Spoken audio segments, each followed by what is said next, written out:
to start this video a little differently. I'm not here to convince you of a new belief. I'm not here to debate scripture. And I'm not here to tear anything down. I'm here to talk about something your body may have noticed long before your mind ever did. Because sometimes our spirit recognizes truth before our theology does. We aren't taught how to pay attention in our spirit, but when we do, we can understand more. Years before I ever understood anything about ancient gods or religious history, I had a quiet inner knowing about the Bible. It didn't come as a theory. It came as a knowing.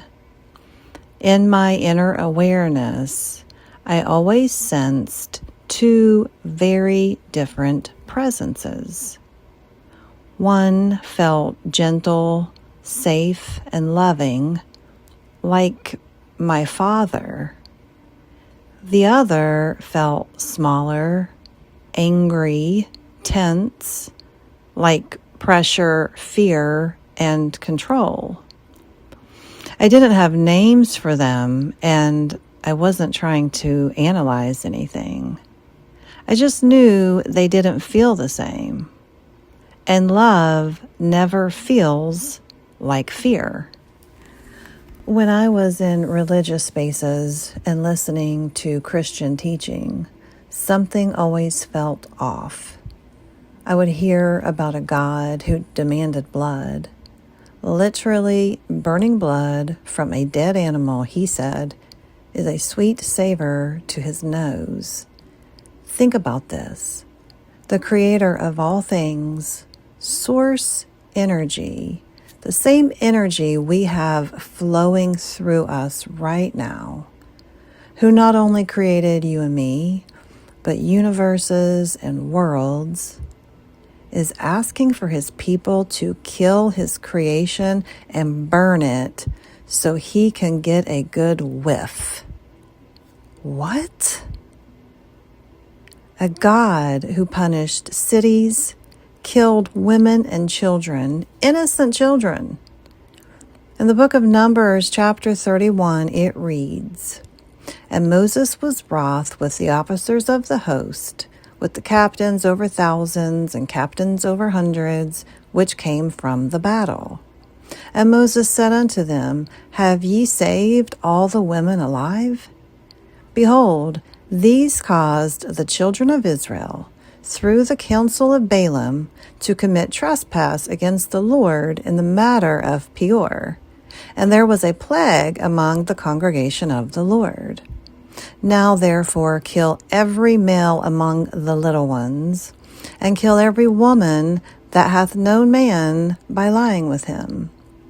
But all the women children that have not known a man by lying with him, keep alive for yourselves." Numbers 31 is describing this. After a military campaign against the Midianites, Moses becomes angry that the Israelite soldiers did not kill all the women and children.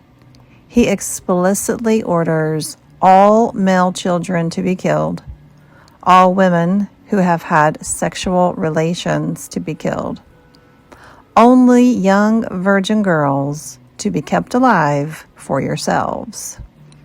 The stated justification is that some Midianite women had previously influenced some Israelites to participate in Baal worship at Peor, back in Numbers 25. So the narrative is, because some people sinned, entire categories of women and children must be exterminated. The men who chose to participate in Baal worship are largely not the ones punished. Entire populations are punished collectively. Children are killed for the actions of adults. Sexual status is used as a criterion for life or death. Young girls are spared specifically to be taken by the soldiers. That is collective punishment, scapegoating, and sexualized violence. Ancient war cultures did this in real life, and they also wrote their justifications into their religious texts. In the ancient Near East, war gods were believed to demand total destruction. Collective punishment was normal. Women were treated as property. Conquest narratives were framed as divine command. Our God told us was how violence was morally authorized. So what you are seeing is not God's pure moral will. You are seeing an ancient tribal war ideology preserved inside a sacred text. And for years, I was told, don't question God. They did things differently back then, or those people were evil. But there comes a point in your spiritual walk when your filter changes. You've done enough inner work, you've removed enough fear-based programming, and certain explanations simply stop sitting right in your spirit. Because if God is the same yesterday, today, and forever, then why doesn't he command the slaughter of entire cities today? If evil justifies killing women and children, then why isn't that pattern continuing now? And if Jesus said we are all children of the Most High, then collective extermination stops making spiritual sense. At some point, you're not being rebellious. You're being honest. And your spirit knows when something no longer aligns with love. And once I allowed myself to admit that, once I stopped forcing explanations that didn't feel like love, I realized something deeper was happening. The tension wasn't between me and God. The tension was between what I had been taught about God and what I was actually experiencing in my spirit. And that realization changed everything.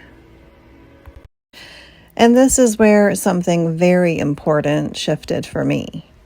Because for a long time, I was taught, like so many of us were, that the Bible was God, that every verse carried the same spiritual weight, that questioning any part of it meant I was questioning God himself.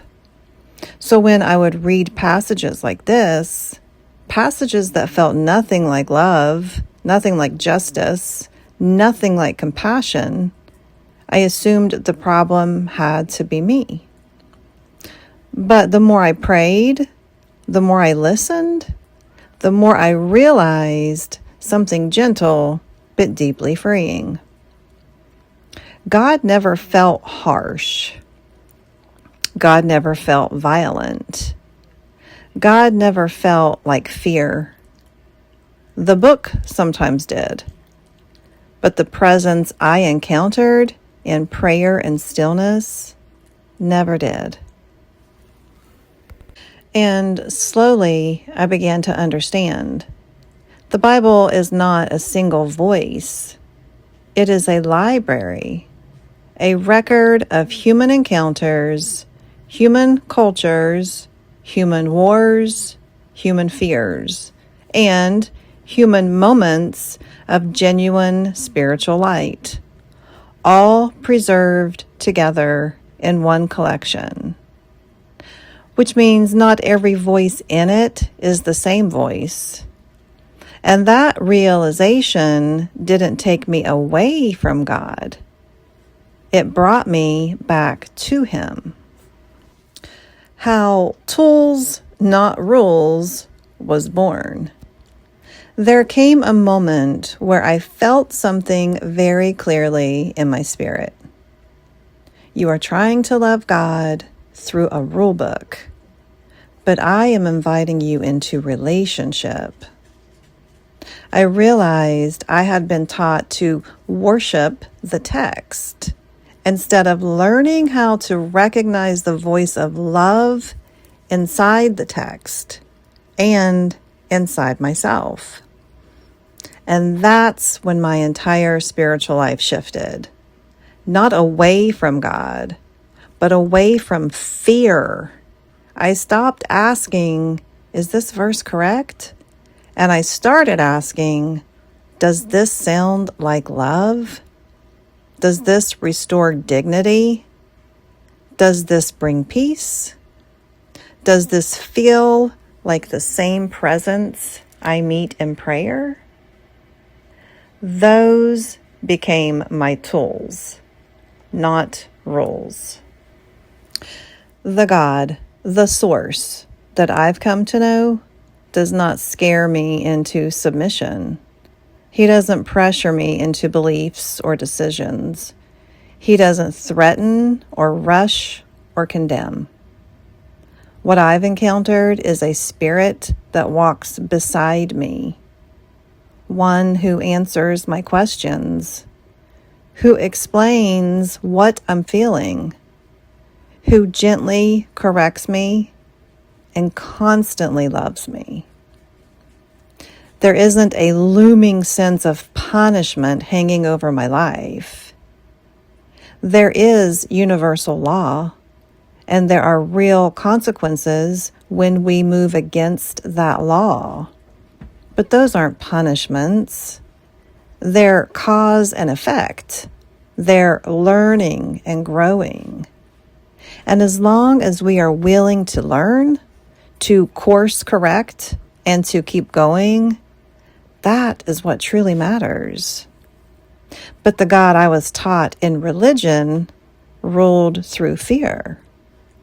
And when I listened to Jesus, His voice never carried that tone. He healed, He restored, He protected the vulnerable, He spoke peace into fear. And inside me, something whispered, these do not feel like the same presence. Not as rebellion or doubt, but as discernment. One day I asked a very simple, honest question. Why does Jesus sound nothing like the God people are afraid of? And once I allowed myself to ask it, something began to unfold quietly but clearly. Jesus never spoke in a voice of threat. He never rushed, He never shamed, He never ruled through fear. He always returned people to love, to safety, to dignity, and to their own inner authority. Discernment, not doctrine. I didn't learn this through arguments. I learned it through lived experience, through prayer, through listening to what peace felt like in my body. And I realized something simple but powerful. Truth has a tone. Love never rushes you. Love never humiliates you. Love never terrorizes you. And anything that does, no matter how religious it sounds, deserves to be questioned. So many people feel confused in faith, not because they are broken, but because they are sensing a mismatch. Not all God language carries the same spirit. Your discomfort might not be rebellion. It might be your soul recognizing what does not feel like love. I'm not asking you to adopt my conclusions. I'm simply inviting you to listen to your own inner knowing again. Notice what feels like love, and notice what feels like fear, and trust that your spirit knows the difference. Because you were never meant to live in confusion. You were meant to live in clarity, peace, and truth. And sometimes remembering begins with simply noticing, this does not feel like the same voice. If this video stirred something in you, if you felt a quiet recognition, or even just a soft release in your chest, that wasn't an accident. It may be your own inner discernment waking back up. Over the last few years, Spirit taught me a set of very simple, very practical tools that helped me learn how to recognize what feels like truth, what feels like fear, and what feels like love, even when religious language is loud and confusing.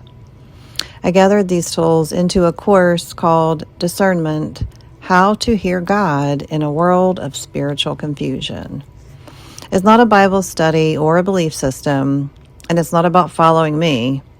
It's about restoring your trust in your own inner knowing so you can recognize God's voice for yourself again. If this message resonated, I'll be releasing this discernment course and a companion energy clearing journal in the next few weeks. If you'd like to be notified and receive a small early access thank you discount, you can leave your email below. No pressure at all. You're already exactly where you need to be. Until next time, be blessed. Namaste.